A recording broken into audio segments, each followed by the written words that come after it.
Okay, I'll try to project because I've been watching the videos and sometimes I'm a little quiet. So I'll try to project some. So it might sound like I'm yelling at everybody, but I'm not. My kids used to accuse me of the same thing. You're yelling at us. No, I know how your ears work, so I'm just making sure you're hearing me. So I'm just going to project a little bit for the camera. Federalist 10 and Federalist 51 are the two most commonly cited Federalist papers. John Jay and Hamilton started writing the Federalist Papers, and they got up to Federalist Paper 9. And this is where John Jay became sick, and Hamilton asked Madison if he would take over helping him write these Federalist Papers. Now, last week I was out of power for about a week. And I'll tell you what, these guys were something else, that they could carry on a job and write and study and read by candlelight at night and do all the things they did is amazing. Especially living without power for a week. It's absolutely amazing what they did. Gives you a better respect for just what they did. So without any further ado, we'll get into it. The same subject continued, the Union as a safeguard against domestic faction and insurrection. So throughout this, you're going to see, and even during the Civil War, Lincoln talked about the importance of the Union. The Union is so important. Under the Articles of Confederation, each state acted like its own country. And what they were worried about was they didn't want the Americas to devolve into the city-states of Europe, where there was constant war going on and just all kinds of atrocities. And they knew under the Federalist Papers they could see kind of the Americas devolving that way. And so that's why when the delegates got together, they kind of said, okay, we're going to throw out the Articles of Confederation and we're going to start on this Constitution thing. And so Hamilton convinced Madison to help him start writing the Federalist Papers, to convince the people of New York to, it works the first time and then it stops. It's like government. To convince the people of New York to ratify this Constitution. So this is Federalist Paper 10. It was published on the 23rd of November, 1787 in the Independent Journal, and it starts out, to the people of the state of New York. Among the numerous advantages promised by a well-constructed union, none deserves to be more accurately developed than its tendency to break and control the violence of faction. The friend of popular governments never finds himself so much alarmed for their character and fate as when he contemplates their propensity to this dangerous vice. He will not fail, therefore, to set a due value on any plan which, without violating the principles to which he is attached, provides a proper cure for it. The instability, injustice, and confusion introduced into the public councils have, in truth, been the mortal disease under which popular governments have everywhere perished, as they continue to be the favorite and fruitful topics from which the adversaries to liberty derive their most spacious declamations. The valuable improvements made by the American constitutions on the popular models, both ancient and modern, cannot certainly be too much admired, but it would be an unwarrantable partiality to contend that they have as effectually obviated the danger on this side as was wished and expected. Complaints are everywhere heard from our most considerable and virtuous citizens, equally the friends of public and private faith and of public and personal liberty. So he's telling us that faction is the enemy of all popular government. And all the governments that perish because of faction. There's always faction, and there's always faction in party. Party breeds faction. And democracy also breeds faction. Whereas a republican form of government with a constitution and setting it up with natural checks and balances, natural law checks and balances in it, is what prevents from faction. Now, he warns in here not to think that this is a utopia, because it's not. In fact, throughout the Federalist Papers, as the Anti-Federalists complain about certain things being dangerous, Madison and Hamilton agree that, yes, that's dangerous, but we need it. And so these are the precautions we've put in place to minimize the danger that could happen. This is one of the reasons why our founding fathers, Thomas Jefferson, Madison, and a few others, argued against political parties. But political parties are something that the people always devolve into, and parties breed faction. That our governments are too unstable, that the public good is disregarded in the conflicts of rival parties, and that measures are too often decided not according to the rules of justice and rights of the minor party, but by the superior force of an interested and overbearing majority. See, we're supposed to live in a state of nature, except for government is created so that we have civil society. Well, civil society means that the majority force shouldn't overtake, the stronger shouldn't overtake the weaker.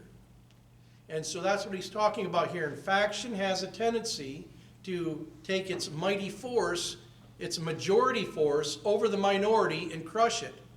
And this is why democracies are bad. Democracies have always been bad for minorities. A republican form of government is the only thing that protects the rights of the minority while still giving the majority the things that they wish for. However anxiously we may wish that these complaints had no foundation, the evidence of known facts will not permit us to deny that they are in some degree true.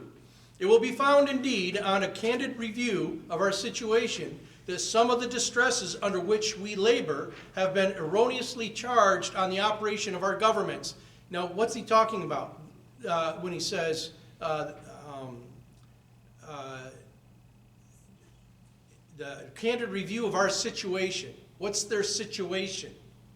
The Articles of Confederation, right? And so everybody said, well, you went as delegates and you just threw this out and come up with this new Constitution. He said, no, there was a very candid review of the Articles of Confederation, and they were too broken. And so that's what he's talking about here, that candid review. The candid review of the situation was the situation they were in with the Articles of Confederation. But it will be found at the same time that other causes will not alone account for many of our heaviest misfortunes, and particularly for the prevailing and increasing distrust of public engagements and alarm for private rights, which are echoed from one end of the continent to the other. These must be chiefly, if not wholly, effects of the unsteadiness and injustice with which a factious spirit has tainted our public administrations. Do we have a factious spirit that has tainted our public administrations today? Even more so. I think from 2020, it's opened more people's eyes to just how factious our public administrations are. Now here's where he's going to define what a faction is. By a faction, I understand a number of citizens, whether amounting to a majority or a minority of the whole, who are united and actuated by some common impulse of passion or of interest adverse to the rights of other citizens or to the permanent and aggregate interests of the community. Can we think of any groups like that? BLM? Antifa? Those weren't a major number of citizens, was it? It was a minor number of citizens, but look at all the destruction that the mostly peaceful protests created, right? So would that be, could we see that as citizens that are factious because of their passions? Okay. Aristotle reminds us that to seek the beautiful, reason must control passion. Because if passion controls reason, it will be destruction. So, what do we see in these factious groups like that? We see passion overruling reason, don't we? And that is destruction. But to seek the beautiful, if our reason controls our passion, which all patriots should do, then we seek the beautiful. There are two methods of curing the mischiefs of faction. The one by removing its causes, the other by controlling its effects. So these are two key points that you have to remember. If they're going to do away with faction, you can only do it by either eliminating the cause or eliminating the effects. So this is an important part of Federalist 10.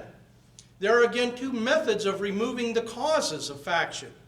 The one by destroying the liberty which is essential to its existence, the other by giving to every citizen the same opinions, the same passions, and the same interests.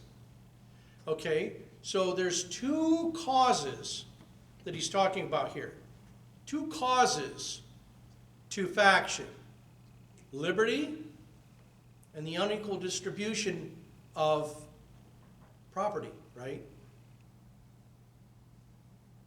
The pursuit of happiness has always been known as property. So the pursuit of happiness, is that not opinions? Is that not belief? Is that not wishes and dreams? Is your character part of your person? Is that part of your property? Sure, my character belongs to me. My persona belongs to me. It's property. Just as much property as what my car is, right? There are again two methods of removing the causes of faction. The one by destroying the liberty which is essential to his existence, the other by giving to... Didn't we just do that one? Yep. Must not have. There we go. The second expedient is as impractical as the first would be unwise. As long as the reason of man continues fallible and he is at liberty to exercise it, different options will be formed. As long as the connection subsists between his reason and his self-love, his opinions and his passions will have a reciprocal influence on each other. And the former will be objects to which the latter will attach themselves. The diversity in the faculties of men from which the rights of property originate is not less an insuperable obstacle to a uniformity of interests. The protection of these faculties is the first object of government. From the protection of different and unequal faculties of acquiring property, the possession of different degrees and kinds of property immediately results. And from influence of these on the sentiments and views of the respective proprietors ensues a division of the society into different interests and parties. You ever heard the phrase, birds of a feather flock together? It's true, isn't it? This also brings to mind the Rockefellers, Yes, the Gates, absolutely. those proprietors who have broken us into divisions within our society, into different interests and parties, Right, and broke us into factions rather than being united. right. So what they did was they did something opposite of what the Constitution was intended to do, which the Constitution understood faction, but it dealt with its effects, not its causes. And we'll get into that in a little bit, because I'm going to juxtapose for you the difference between what our founding fathers said about the cause and effect of faction and what's taught in your universities, because that's very important. The latent causes of faction are thus sown in the nature of man, the very nature. And we see them everywhere brought into different degrees of activity according to the different circumstances of civil society, what you were talking about. A zeal for different opinions concerning religion, concerning government, and many other points, as well of speculation as a practice, an attachment to different leaders ambitiously contending for preeminence and power, or to persons of other descriptions whose fortunes have been interesting to the human passions, have in turn divided mankind into parties. So it's a natural thing that happens, isn't it? Inflamed them with mutual animosity and rendered them much more disposed to vex and oppress each other than to cooperate for their common good. Does anybody remember the speech on salaries to the executive with Benjamin Franklin? There's two things that rule the hearts of man: avarice and ambition, the love of power and the love of money. Madison's touching on this right here, exactly what Franklin was talking about.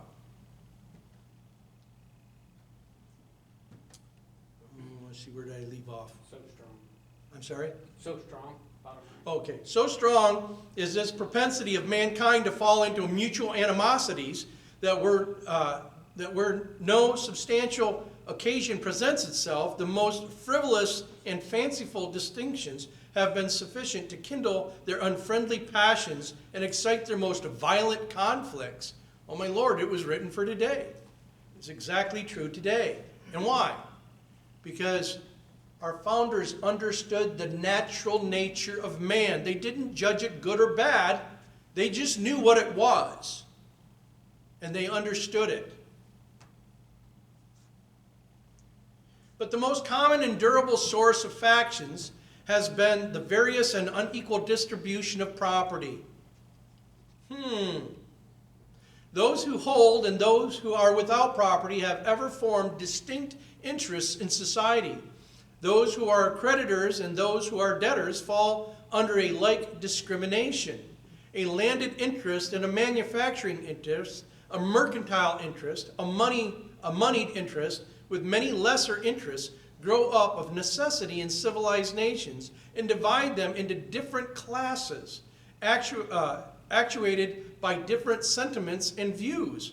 The regulation of these various and interesting interests forms the principal task of modern legislation and involves the spirit of party and faction in the necessary and ordinary operations of government.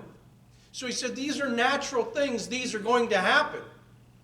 And these are going to be in government. But how do we keep them from destroying the popular government? No man is allowed to be a judge in his own cause, unless you're in Hillsdale, because his interest would certainly bias his judgment and not improbably corrupt his integrity. With equal, nay, with greater reason, a body of men are unfit to be both judges and parties at the same time. Yet what are many of the most important acts of legislation, but so many judicial determinations not indeed concerning the rights of single persons, but concerning the rights of large bodies of citizens? And what are the different classes of legislators but advocates and parties to the causes which they determine? Is a law proposed concerning private debts? It is a question to which the creditors are parties on one side and the debtors on the other. Justice ought to hold the balance between them. Yet the parties are and must be themselves the judges, and the most numerous party, or in other words, the most powerful faction, must be expected to prevail. Now, he's not saying that's how they set it up. He's saying in a government, that's a pretty natural cause. That's a pretty natural outcome. Shall domestic manufacturers be encouraged, and in what degree? By restrictions on foreign manufacturers? Are questions which would be differently decided by the landed and the manufacturing classes, and probably by neither, with a sole regard to justice and the public good? The appointment of taxes on the various descriptions of property is an act which seems to require the most exact impartiality. Yet there is perhaps no legislative act in which greater opportunity and temptation are given to the predominant party to trample on the rules of justice. Do we see that right now? Every shilling with which they overburden the inferior number is a shilling saved to their own pockets.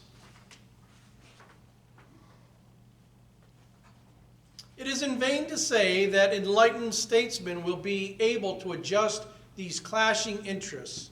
Now, he didn't realize it, but this is a shot across the bow of Woodrow Wilson. Woodrow Wilson wrote papers in which he believed that people that are more educated are more enlightened. And because they're more enlightened, they're better people. And so they're better equipped to govern, because then they don't fall to these factious attitudes.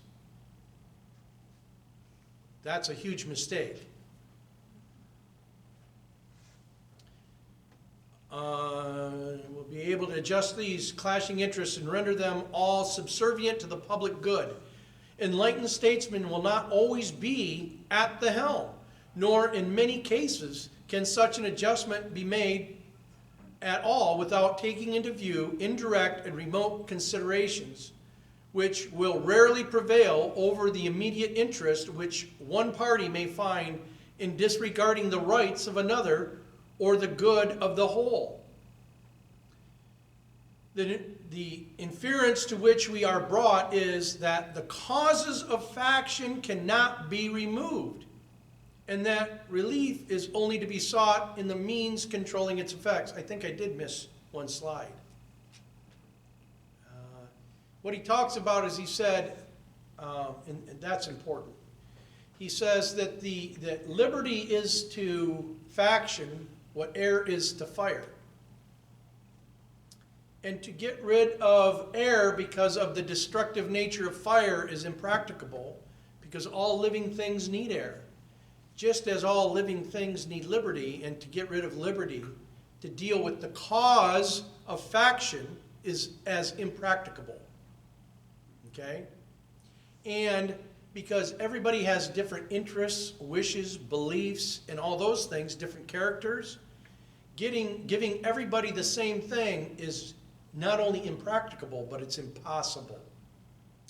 This is why you're going to find in communist regimes or socialist regimes, one of the first things they do is ban religion, right? Because they want everybody to be the same. They don't want people believing different things, because beliefs are very strong motivators to human beings. And so that's one of the things they do, is they wipe out religion. Because what they're trying to do is they're trying to deal with faction from destroying their government by eliminating liberty and giving everybody the same thing. But Madison just told us, you cannot control faction by dealing with its causes. You can only deal with it by dealing with its effects.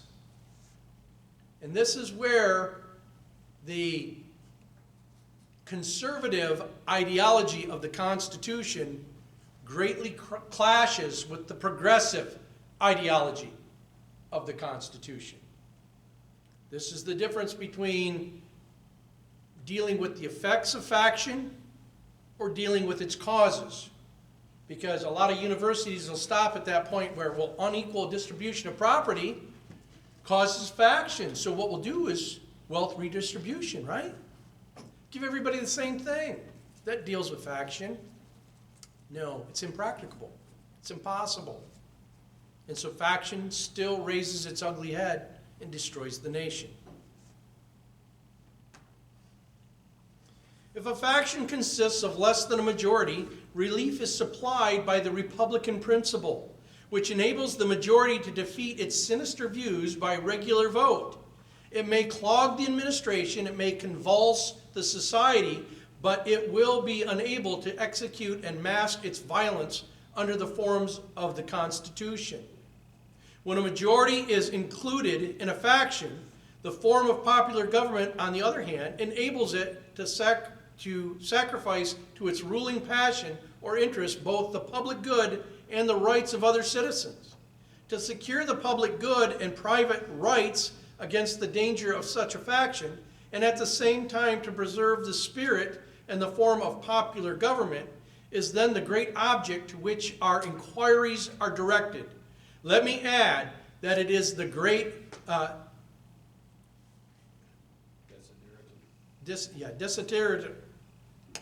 desideratum by which this form of government can be rescued from the next one,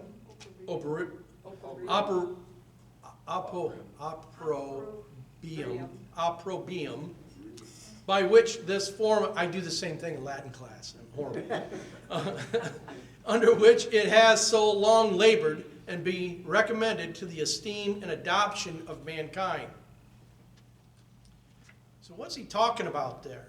The Republican form of government, limited government, separation of the three branches, giving each its own obligation with very little control and contact with each other, so that the three branches are constantly fighting each other and not crushing the individual rights of the people that are granted by their Creator but protected by the law.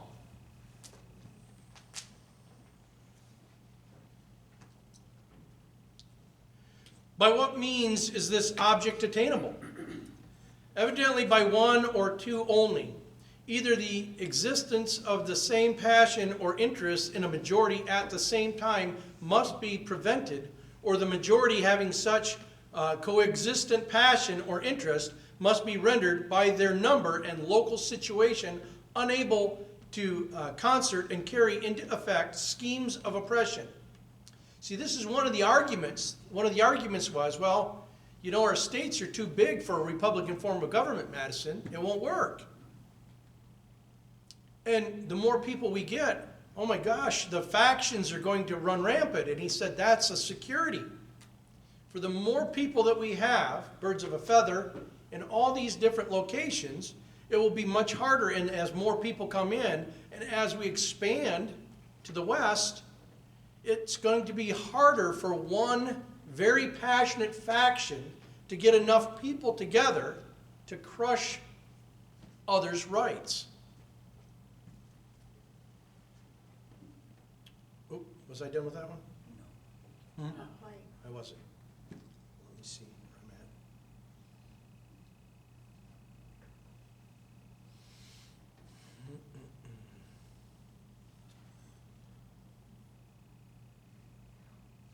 You're farther than that.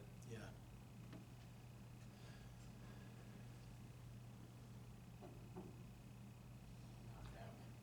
Oh, yeah, it was that one. It was that one. From this view of the subject, no. By what means is, yeah, that's it right there. Right in the middle on the left, like it being false. Okay. If the impulse is, that's where we're at, if the impulse. Yeah. If the impulse and the opportunity be suffered to coincide, we well know that neither moral nor religious motives can be relied on as an adequate control. Think about that. We well know that neither moral nor religious motives can be relied on as an adequate control. Is he right on that? Sure. Article 1, Section 9, Clause 1, slavery was supposed to be over by 1808. Why was it not? Why did it take us a bloody war in the 1860s to finally bring an end to it? Well, because it was always a British institution, and they knew that they couldn't change the economy overnight. So they had to transition into a free market economy from a colonial economy, which depended on slave labor. But in 1 Timothy, it talks about the love of money being the root of all evil. So what do you think happened when plantation owners that would raise 1,000 bales of cotton and had to give 500 to the king and still became very wealthy? What happened when they were able to keep 1,000 bales? They became stinking, filthy rich, right? And what happens is that love of money overtook good men. Now remember, there's good and evil in all of us, right? And good Christian men in the South actually used the Bible to justify why one man should own another man. Did they not? So religious and moral